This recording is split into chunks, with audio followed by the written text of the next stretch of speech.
Hi guys! So now I decided na gawa ng wedding portrait sina mama at papa since yung old picture nila was deleted na. So guys, eto nga pala yung reference photos nila. Separate pictures talaga sila and this one is the final combined reference. So different photos sila originally guys, kaya I edited it na lang and change a few details kanang. While doing this portrait, nahirapan talaga ako kasi yung picture ni mama is super blurry. Kung makikita nyo naman, so I darkened her face a bit para hindi matabunan yung eye outline. So, story time in Spanish language if marunong pa ako and yung accent ko.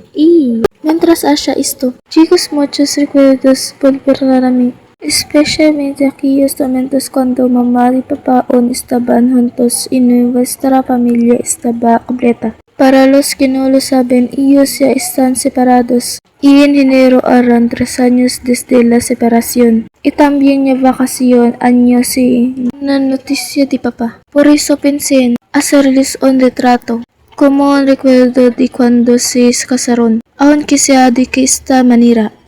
Japanese naman. Karogtong. Kanashi koto da kido. Kore mo jensei nan da yo ni.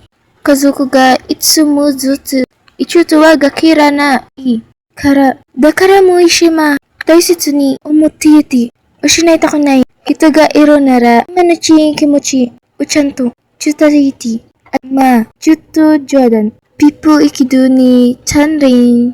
Ayoko na guys, naubos na hininga ko. Basta yun lang kunting nalalaman ko sa Japanese and Spanish, tapos Tagalog. Pero English, wag na ako pa-Englishin.